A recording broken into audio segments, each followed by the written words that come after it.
Remember those times when you felt like you didn't have a choice? Well, you did, but instead, you decided to fight for control of the situation, to struggle to make sure you could exert yourself. I know I've done that before, but something I heard from Zen Benefiel on this episode really rang true with me. The idea that control is the default when we're afraid and don't know the answer. Think about that for a second. Next time we're struggling to exert our control over a situation we find ourselves in. And a result of that is that we miss the idea that we have a choice. You see, choice is our perception based on our perspective, and that's what guides us in knowing or realizing that we actually have a choice. Hey everyone, Dr. Jones here with another episode of Seeing to Lead, and this week we talked to Zen Benefiel, and he has so many different perspectives about what's going on in education and the world around us. A few main takeaways. The first is systemic change. And Zen explains to us that you can't change a system without first changing the people, because the people are the system. Now that rings especially true for education. Second, we currently teach people to think and then feel where we should be focusing on feeling and then thinking. So we have the process a little backwards. It would be interesting to see what would happen if instead of teaching people to suppress their feelings, we taught them to live with them, adapt to them, and finally, the idea of holistic education. Not just focusing on the academical and physical standards or needs or wants, but also the social and emotional ones. As you can tell, this is a great episode with Zen.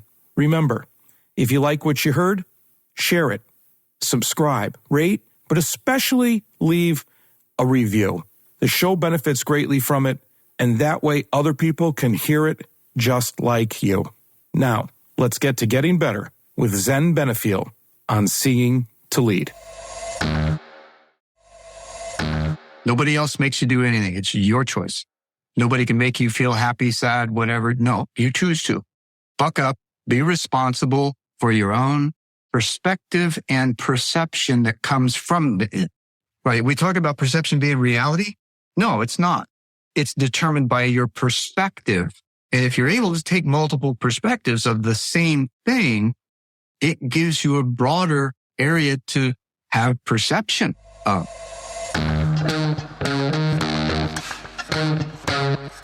Dr. Chris Jones here, and welcome to Seeing to Lead, a show designed to help leaders increase their ability to effectively support, engage, and empower their staff through intentional practices so that they create an environment where everyone reaches their greatest level of success. On Seeing to Lead, communication rules the day as we hear voices from both teachers and leaders in an effort to examine perspectives, highlight misunderstandings, and provide steps to ultimately bridge the gap between what teachers need and provide through thoughtful dialogue. This show is about amplifying voices, creating understanding, and providing information to help everyone continually improve. I want to personally thank you for taking the time. Now, let's get to getting better. At the tender age of 18, Zen Benefiel experienced a profound near-death experience that became the gateway to a lifetime of profound transformation and exploration. During this remarkable event, Zen found himself on the threshold between life and death, experiencing a profound shift in consciousness and an intimate connection with the divine. Zen's near-death experience became the catalyst for his lifelong journey of self-discovery, leading him to explore diverse spiritual traditions, engage in scientific research, and seek out wisdom teachings from ancient cultures. This transformative experience continues to shape his perspective, infusing his work as an author, leader, speaker, and podcast host with a profound sense of compassion, authenticity, and reverence for the mysteries of existence. One of the reasons I'm really excited to talk to Zen today and have him on the podcast is because of his views about revolutionizing education.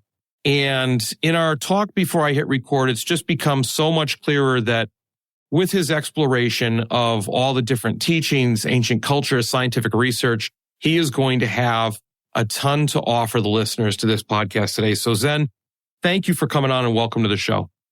The pleasure to be here. And thank you for having me, Chris. That was a wonderful introduction. I can't take credit for the whole thing. It's written, but you read it well. So, big idea on how we can revolutionize education. You talk about doing that, but in a nutshell, what are we talking about? What do we need to do? Well, first of all, we need to consider it from a holistic perspective, and we don't, right? We just zero in on the intellectual and some of the physical, and that's it. There's the spirit, the cosmos, the soul, all this other interconnectedness that now science is revealing that have been held in the ancient teachings and the indigenous teachings. So why aren't we smart enough to incorporate that? That's the first question. Acknowledging that, yes, this exists, and yes, it makes sense. So what I found in my second degree, I had to write a project, and I started wondering what it would be like to write a business plan for a model school. I'd been teaching high school for 7 or 8 years. I was in district schools. I taught regular ed, special ed, self-contained, the kids with multiple cocktails that couldn't fit in anywhere else. Two different charter schools. I had full charge of the curriculum. One of them I created multiple intelligence learning centers in. And then the last was a residential treatment center that I found that, kids just want to be heard across the board, and we're not listening. It's like, okay, now what do we do? What's missing, first of all?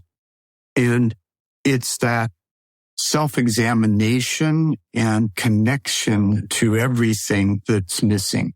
We never even talk about that. We teach to certain standards. We test for those standards. We don't test how they learn. We test what they learn. We don't teach them how to learn. We don't allow connection to all the things that we know exist. And especially from a personal dynamic perspective, as we get older in life, we realize, there's something more and we need to get connected to. That awakening that you spoke of in the introduction. I had an interesting period right after that. The first psychiatrist my parents had me talk to was just a godsend. He listened to me for several sessions, just asked questions and listened to my story and what was going on inside of me. First person, and probably one of the only people in my life that's ever truly done that. And at the end of that, he said, you're not crazy. You had a spiritual awakening. You've got all the signs. Why so young? I'm not sure. Most people don't go through it till the mid-40s, if they ever do. I didn't understand that at the time, but okay, right? He says, my best advice to you is to keep your mouth shut. So, right. So, and then that gave me the understanding that the listening is there somewhere, and that over time, perhaps I'd be able to find a way to develop the listening and through understanding how the need for us to listen to students, and the same thing. They're going through similar stuff inside. They just want to talk about things and not be shut down or told they're wrong, and we don't like that as adults. Why would we do that to kids? So in that process, then I wrote a business plan for a model school / village that included a lot of holistic educational programs and opportunities. And I modeled it off of what was happening in Australia at the time. This was in 2002. And so they had a lot of stuff on holistic education, only place in the world I could find it. And so I included that in the business plan and broke it down into community development and had all the financials and everything. And then I took it to the director of education for child protective services for the state of Arizona, because it was designed for at-risk kids. And he looked at it and he says, "Zen, I love it. You're light years ahead of where we are. And frankly, I don't know if we'll ever catch up." So that was a yay and an oh shit, right? I call it excruciatingly fun, because generally I've been way ahead of schedule. And when I offer things, it's just, yeah, brilliant, just not yet, if we're ever, right? So my life has been, okay, how do I slow down to meet where things are at and then create path to go where I know is necessary? And others do too, because I'm not the only one that's saying this. I just happen to been a little further along earlier. A little more vocal, maybe. That too. So, it's interesting because you talk about that self-examination piece and holistic, and you're right on with what you're saying about how we teach, we assess, and we're not interested in how students are learning. Although we're getting there, we're starting to move in that direction. But we're multiple intelligence was a beginning. That was, we might have put that forth in 82. I was going to say that's years ago. Right. And then emotional intelligence. It was interpersonal skills when I was in the aerospace industry in the 80s. And now it's called emotional intelligence. And now there's a bigger focus on SEL, social emotional learning, in schools. Well, if a kid's not emotionally available, they're not going to learn, period. Right. No matter what we do, no matter what trick you have, no matter what instructional strategy. You have to feel safe and secure. Correct. And the whole Maslow before Bloom. But you talk about when you say that, and that science has been saying this, and so why aren't we following it? It reminds me, I just did a series that'll be coming out later on this podcast with an individual that started citing research about this type of learning and how it has to be holistic. And we're still just not getting there at school. So one of the big questions I have, because we do have social emotional learning initiatives, mental health initiatives, but we're still wallowing in our own shortcomings. How do we make that jump? I know what you're doing. How do we do this? Yeah. Right? What's the practical path? Well, in order to understand that, you have to look at it from an organizational development and leadership standpoint. Systems. When you back up and you look at the system that's in place, inherently systems are really sluggish toward change, if they do at all. So any kind of massive change, even if it's done incrementally, which is usually the only way to do it. It's like going cold turkey. Then it kind of works, but it doesn't because you don't have the support and building up to be able to do that. And so the training and development of the teachers and administration to come first, because you can't change the system until you change the people in, because the system is the people. Especially in education. Absolutely. Now, that does mean they don't want to. I'm finding, I was in training and development for a little bit and was part of an international organization called American Society for Training and Development. It's now the Association for Training and Development, or Association for Talent Development. The ASTD sounded a little risque, I think, and I got tired of it. Nobody wants that, right? So understanding from these curriculum developers and instructional designers, they're all wanting to do the best and bring out this internal understanding, intuitive nature that we all have and bring that into the workforce, because it's imperative that we do so. We have to begin to understand everything works on vibration. Science is now proven. Nothing is matter. If you don't mind, it doesn't matter. No, there's no matter, so it can't mind, right? So this is something that we have to learn to flow through. We have to be sensitive to it and work with the energy through our feeling and sensations. Well, this is a whole nother world that we're not accustomed to. We were never trained to do so. This is part of what's the challenges in school. Well, if we're not trained to have bullshit meters, right, which is really what that is, it's the gut feeling that's going to let you know whether something is cool or not, and your heart's going to then decide, is it comfortable, uncomfortable, desirable, undesirable, and then your head makes the choices of what to do with it. That's a different processing process than we're accustomed to. We usually just think shit, shove it through our bodies, and wonder why we're diseased. It's, I can imagine everybody when you're saying that nothing is matter and that things work on vibrations. I can imagine the sitting back and going, whoa, wait a minute. That doesn't mean you can put your head through a wall and not get hurt. Right. The science lessons of matter still matter. Right, because it's a condensation of that energy that creates what we believe to be form. And the whole idea, though, is what you're saying around for lack of a better term, right? As I kind of fumble through what you're talking about, the idea of feelings and how instead of saying that we need to control our feelings with our mind, we need to feel our feelings, understand them, and then act accordingly. Absolutely. You need to embrace them. You cannot deny anything. Otherwise, it will fester and produce all kinds of garbage, right? Because you haven't dealt with it.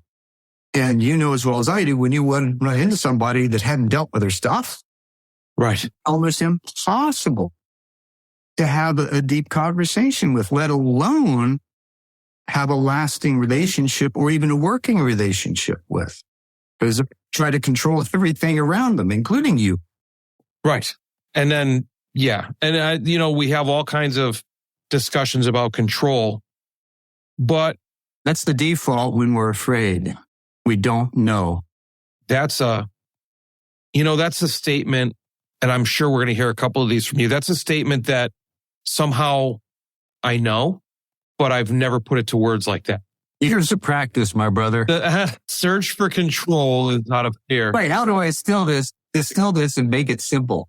So how does something like that, in a world of grades, in a world of class to class, in a world of you need to make sure you're getting this score to exit this institution, where does that change begin and be sustainable? Now, I know you said you have to start with the people in the system because they are the system. But so how do you push that through the people in the system? Well, for instance, like with this model that I created, we need a model to show that it works, right? Now, with the regenerative culture movement that's happening, this is another aspect that where communities are bioregional, right? Because there are certain things within a bioregion that simply don't happen elsewhere. So the needs are different, the way things happen, the community development, the economies, the agriculture, all of those things are different in each of those bioregions. So we need to look at that first.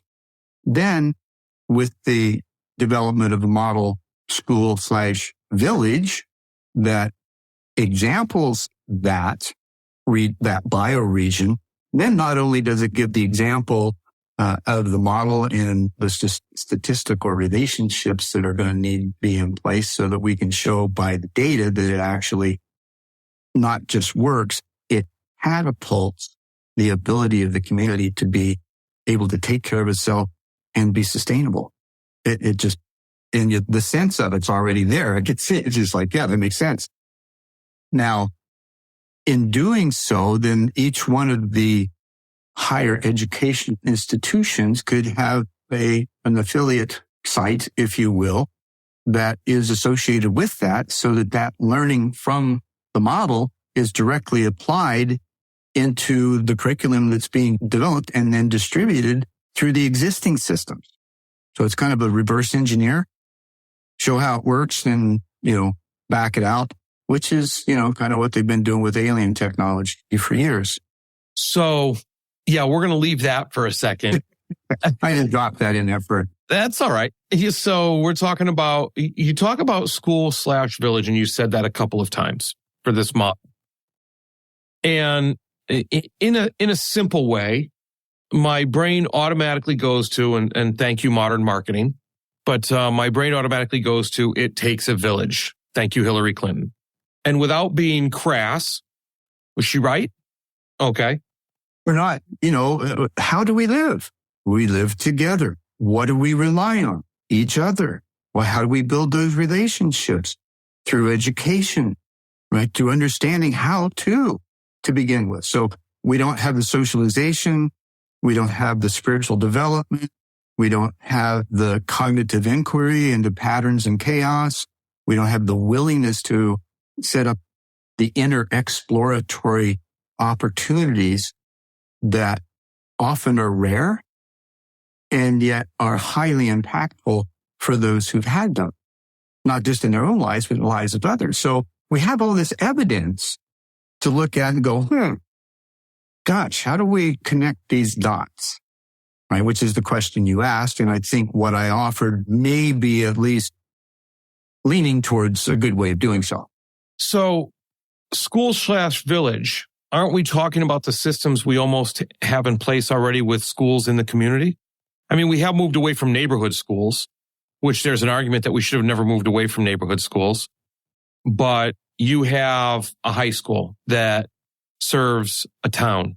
Does that relationship, or can that relationship work in the same way if it's approached right from the school and or the town? Pending in some aspects, yes, absolutely. As far as being able to pull the curriculum development into and apply it in the schools. However, with the rest of it, you've got also, you're talking full community development.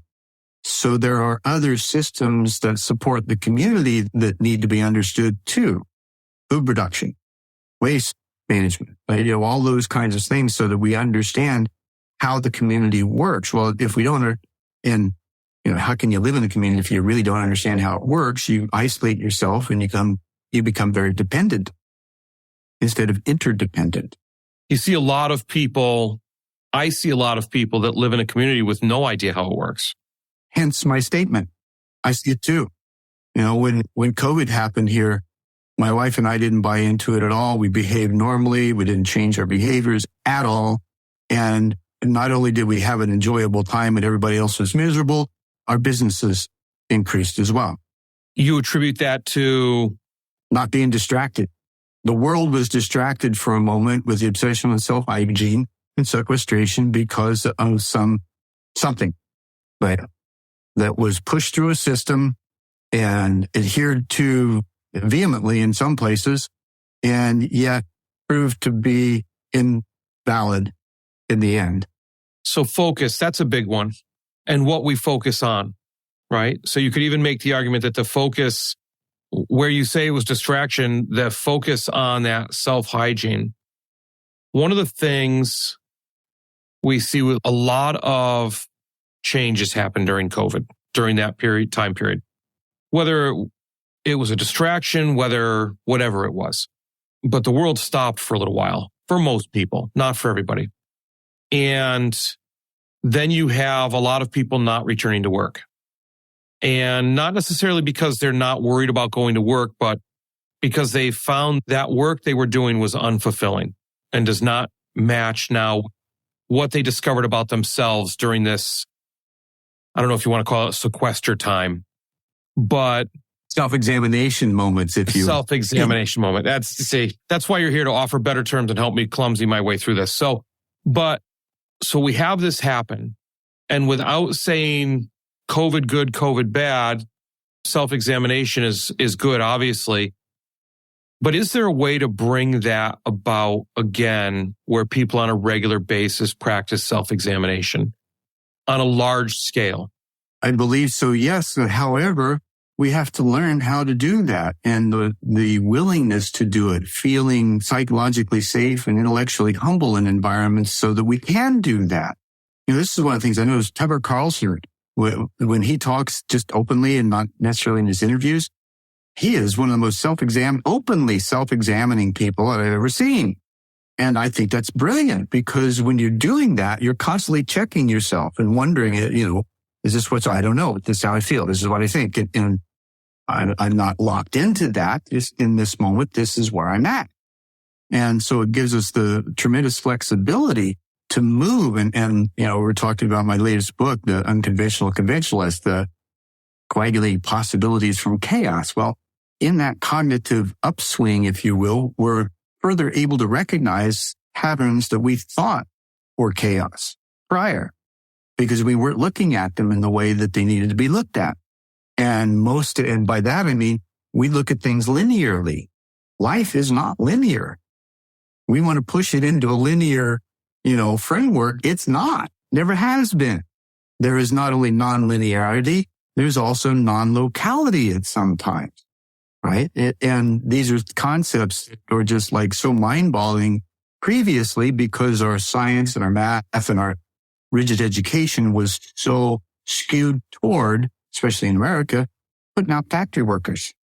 So those aren't critical thinkers. And that's probably one of the more frustrating things is the American educational system, I always say this is like an oil tanker, trying to turn an oil tanker in the ocean. And we recognize that it was designed to put out factory workers, but we haven't changed it.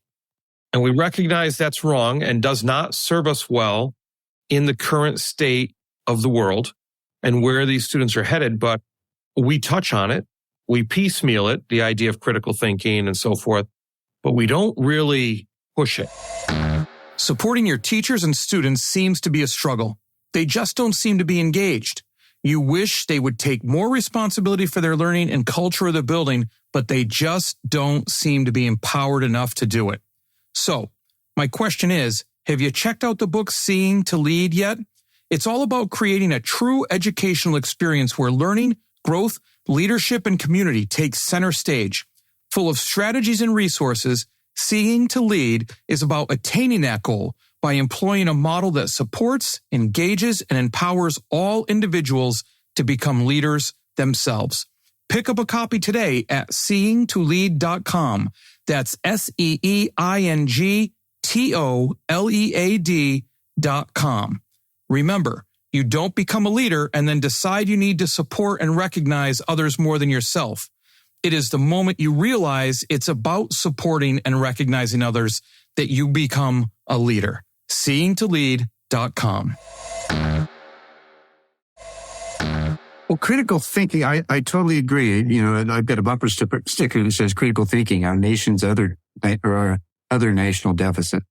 In looking at things, one of the things that we really truly miss is we talk about self-examination, student assessment, right? What are the kids' aptitude, attitude, dreams, goals? Where do they see themselves? You know, if they do, right? Give them the opportunity to actually have an opportunity. Now, here's the difference that I found. My wife, I just got remarried in 2017, and my wife's from St. Petersburg, Russia. She was raised as a piano pedagogue from 5 years old, right? So they go through and they do their testing. Of course, parents have to see something in their kids or want their kids to go someplace, but then they do the assessments and they look at what their aptitudes are, their skill set, their dexterity. And so Luba had the opportunity of going into either gymnastics or piano. She chose piano and she became a world-class piano pedagogue. And she has played as an accompanist for some world-class people. Mikhail Gorbachev is one of them. Everybody's familiar with his name. So she was requested by him when they came to LA for their ballet presentation.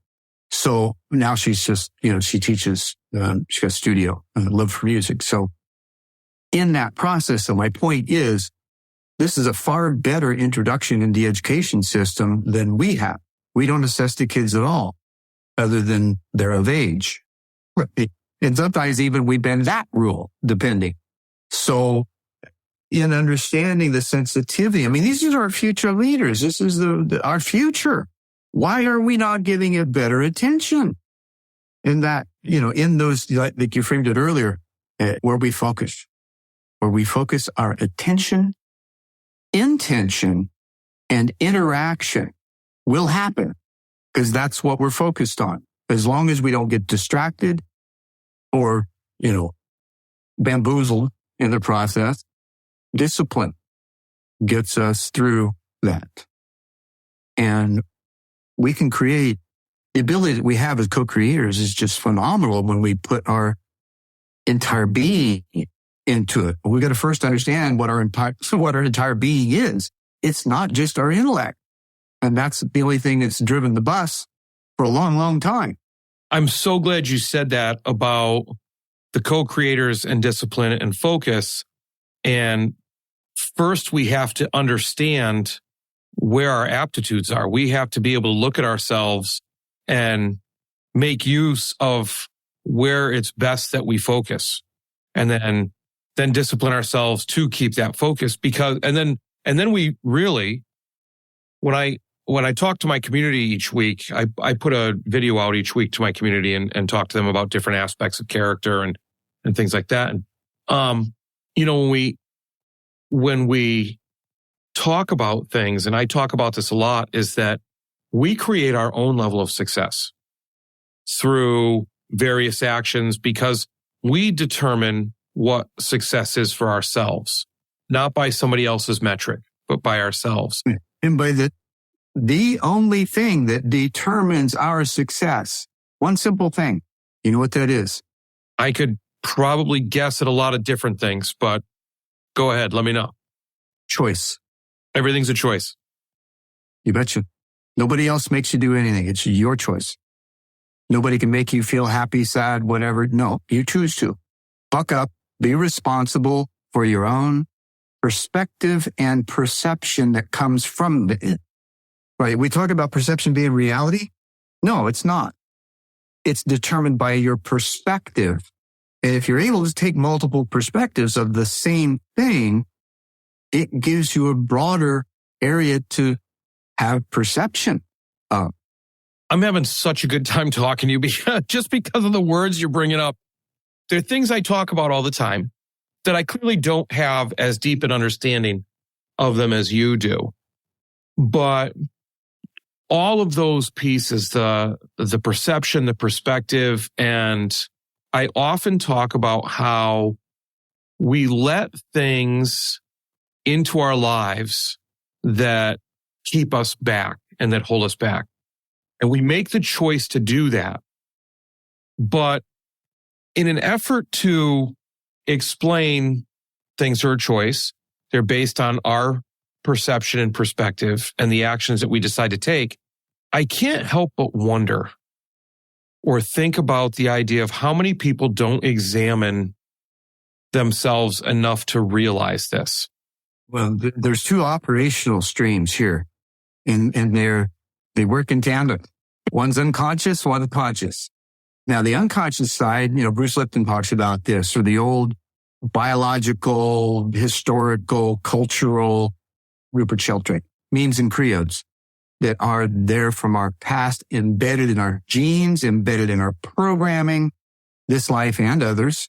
So that's the unconscious side that we have to reveal first, that we're operating from a very codependent place because of that.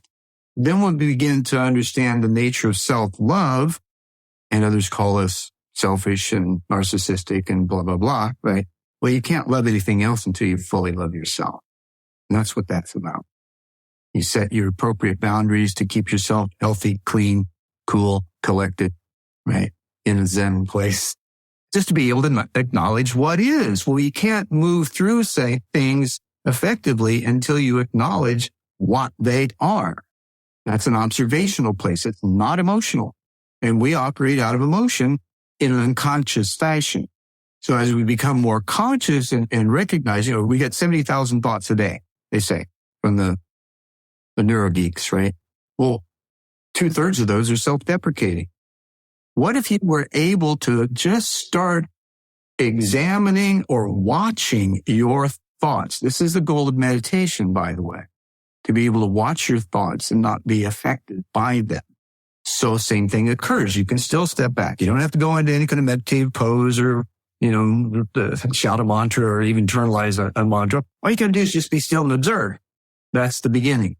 And I'm glad you brought that up, because people hear meditate and they think they have to sit in a pose for 15 minutes, a half an hour, and maybe chant, maybe not, maybe burn a candle.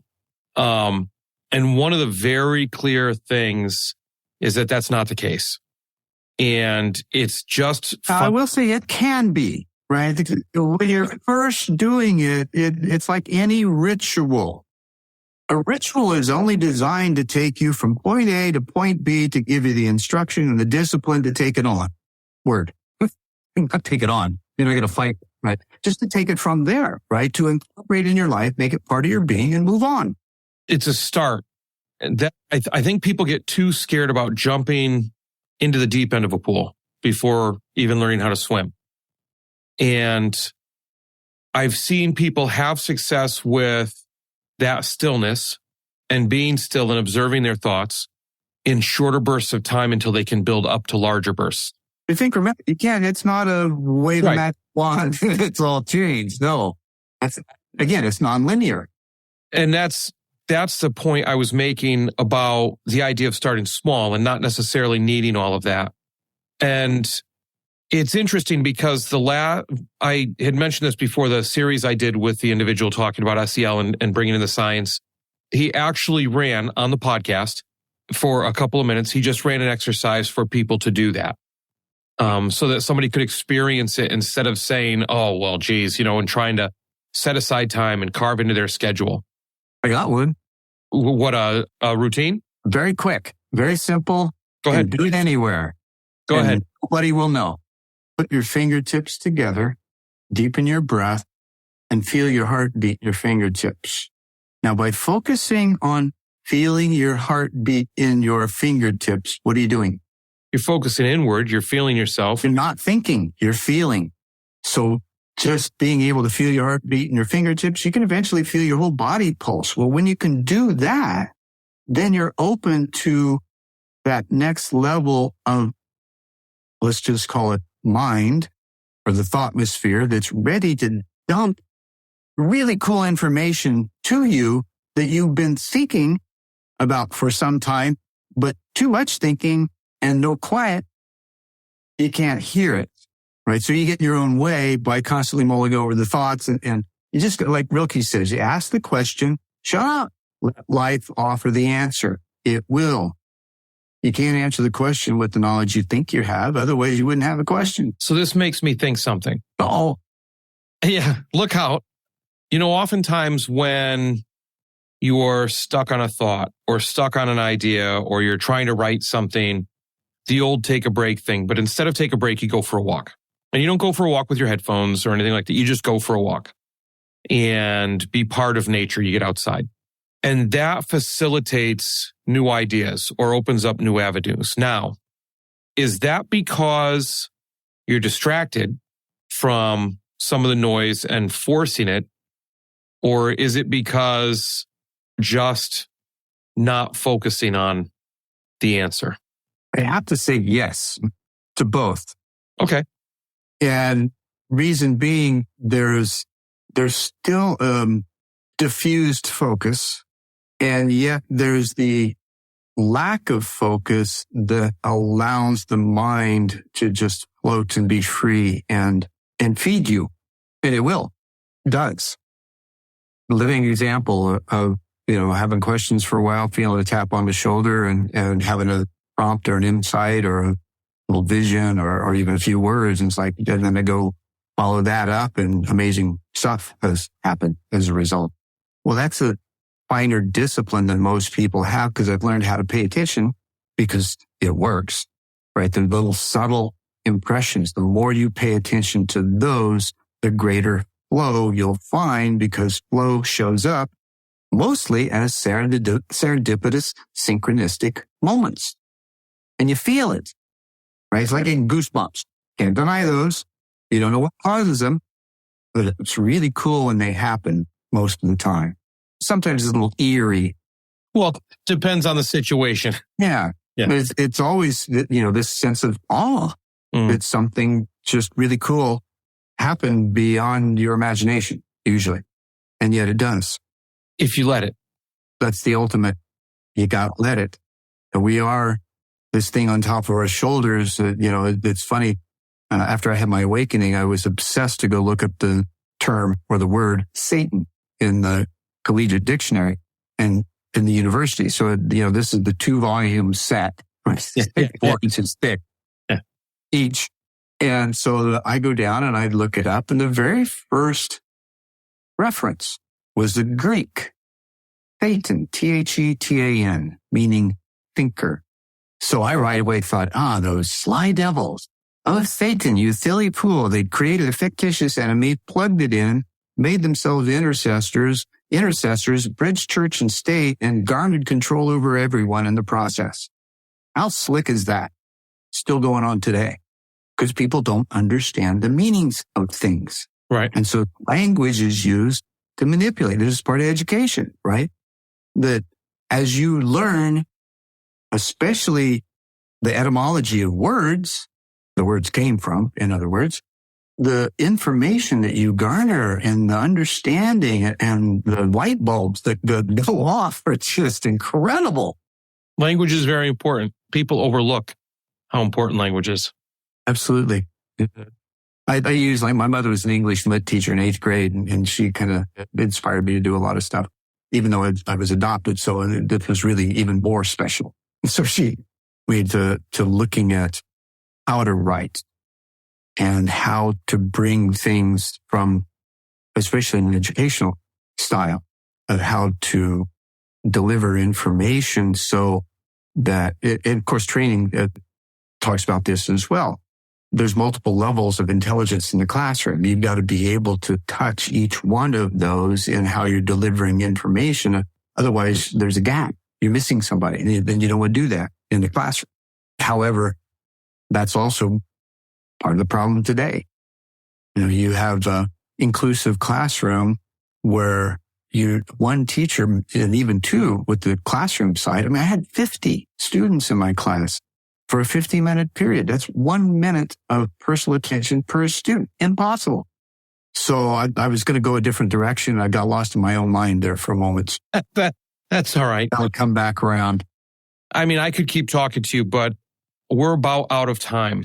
And I ask every person that comes on the podcast 2 different questions. The first thing I'd like to say to you, though, before I ask you these 2 questions, I think I already know the answer to the first one, but is I'd love to set something up and have another conversation and continue the conversation. Absolutely. I enjoy it. At some point. So we'll have to do something like that. But my first question for you is, if you weren't, and this may be a square peg in a round hole, if you weren't in education or an educator, because I consider you an educator with the different books that you've got coming, that you've put out, your different positions, you've been in the classroom, who, not what would you be?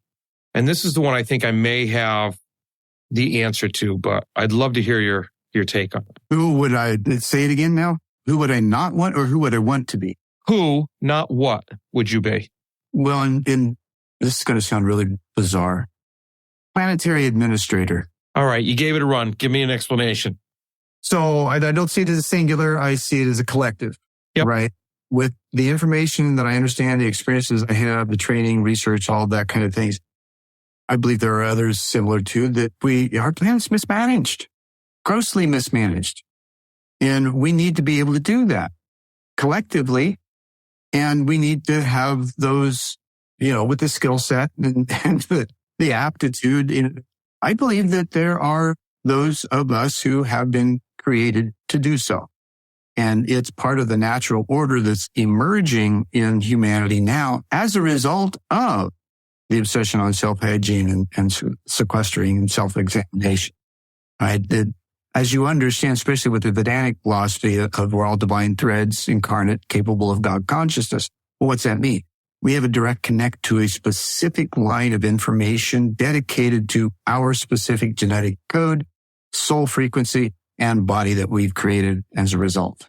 So keeping that in mind, and that your thoughts are around that, what's the most important piece of advice you would give to leaders in school systems as they work to better support, engage, and empower those they serve? Be curious. Ask questions. Listen. Those 2 things, the curiosity and the listening, without those, nothing can change. Perfect. If people want to get in touch with you, as I'm certain some shall want to get in touch with you, what's the best way to do that? Well, if you're just looking at me, just do a Google search. There's a ton of material. If you're wanting to engage me for coaching, it's bethedream.com. I've been doing that for almost 30 years now. If you would like to visit the podcast, it's on YouTube. It's called One World in a New World. And I talk to people about their own inner experiences and how they made them practical in their outer worlds. Leaders to authors and professionals all over the world. We just, Valentine's Day, we hit 900,000 views. Awesome. 14,000 subscribers currently. I'm really happy with that. And it seems to be getting some traction. And those would probably be the 2 best ways. I'm also operations director for the Live and Let Live Global Peace Movement. So it's liveandletlive.org. something you might want to consider, then changing the law to remove aggression. And then we just launched Planetary Citizens as a 509A public charity that can actually do business as well. So this is one of our ways of coagulating possibilities and a cohesive website and an opportunity to see who else is playing their roles and decrease the number of silos that are available, because most organizations become a silo because they're not aware of other organizations because they're focused on their own mission. Well, now we've got a lot of missions in play in order to help facilitate a move towards harmony among people and planet. And it's time we do so. Well, Zen, I can't thank you enough for coming on the show. I really appreciate it. And you've said a lot of things that give pause and give reason to reflect and look inward and think. And I'm sure that the listeners are going to feel the same way. It's cool. I'm glad I could do it. And thank you so much, Chris. This has just been a wonderful conversation. And I look forward to our next. Will do.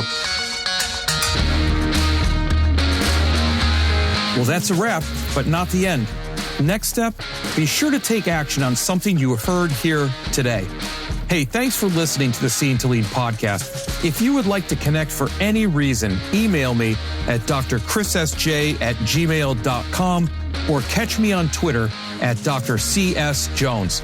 If you've gotten any value from the Seen to Lead podcast today, you can help me and other leaders create a world-class environment through a teacher-centric approach by subscribing to the show, leaving an honest rating and review, and sharing this episode on social media with your most valuable takeaway.